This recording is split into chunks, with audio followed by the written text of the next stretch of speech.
ক্রমশ উত্তেজনা বাড়াচ্ছে রাশিয়া ইউক্রেন যুদ্ধ। আশঙ্কা করা হচ্ছে যে কোনো সময় এই যুদ্ধ রূপ নিতে পারে পারমাণবিক যুদ্ধে।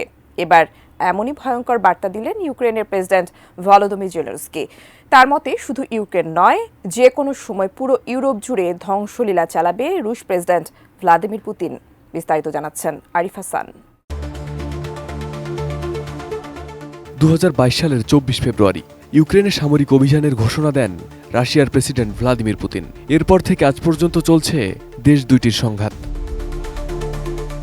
প্রতিদিনই বাড়ছে হতাহতের সংখ্যা, তবে যুদ্ধ বন্ধে এখন পর্যন্ত কোনো লক্ষণ নেই। উল্টো পূর্ব ইউক্রেনে দেশ দুইটির সংঘাতের পরিমাণ অনেক বেড়েছে। যুদ্ধ বন্ধে বিশ্বমোড়ল যুক্তরাষ্ট্রের কোনো ভূমিকা চোখে পড়েনি বাইডেনের আমলে। উল্টো ইউক্রেনকে উস্কে দিয়ে যুদ্ধ পরিস্থিতি আরও ভয়াবহতার দিকে নিয়ে যাচ্ছে।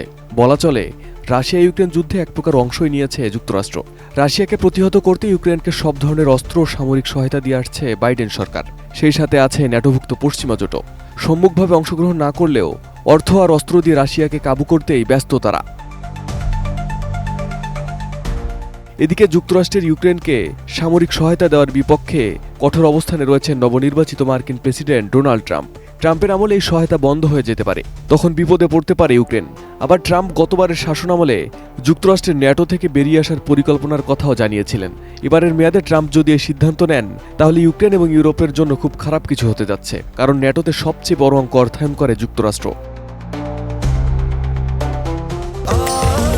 স্বাস্থ্যকর অল টাইম ফ্যামিলি কেক, সব সময় অল টাইম হেলদি লাইফ। ট্রাম্পের দায়িত্ব গ্রহণের আগে এমন শঙ্কা থেকেই দিশেহারা হয়ে পড়েছেন ইউক্রেনের প্রেসিডেন্ট ভলোদিমির জেলেনস্কি। সম্প্রতি মার্কিন পডকাস্টার লেক্স ফ্রাইডম্যানকে দেওয়া এক সাক্ষাৎকারে জেলেনস্কি জানান, যুক্তরাষ্ট্র ছাড়া ইউক্রেনের নিরাপত্তা নিশ্চয়তা সম্ভব না। কিয়েভের নিরাপত্তার গ্যারান্টি শুধুমাত্র যুক্তরাষ্ট্র প্রদান করলেই কার্যকর হবে। জেলেনস্কি আশা করেন মার্কিন প্রেসিডেন্ট হিসেবে ডোনাল্ড ট্রাম্পের শপথ গ্রহণ অনুষ্ঠানের পর তিনি তার সঙ্গে দেখা করবেন। সাক্ষাৎকারে জেলেনস্কি জানান, ইউক্রেনীয়রা আশা করছেন ট্রাম্প এই যুদ্ধ বন্ধ করতে রাশিয়াকে চাপ দেবেন।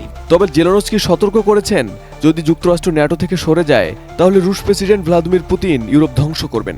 A vision of one world, and in principle the so-called Russian world, the ideology Putin promotes and imposes, it wasn't originally like that. He was a different person back then, or maybe he was always like this, but his rhetoric was different. At the beginning, remember, he talked about the EU and even about Russia's future being tied to NATO. There were even talks of joining the European Union, NATO. He spoke about shared values with the West. That's how it all sounded back then. আগামী 20 জানুয়ারি মার্কিন president হিসেবে শপথ গ্রহণ করবেন Donald Trump. ধারণা করা হচ্ছে ট্রাম্পের শপথ গ্রহণ অনুষ্ঠানের পরই ইউক্রেন ও রাশিয়ার মধ্যে একটি যুদ্ধবিরতি হবে।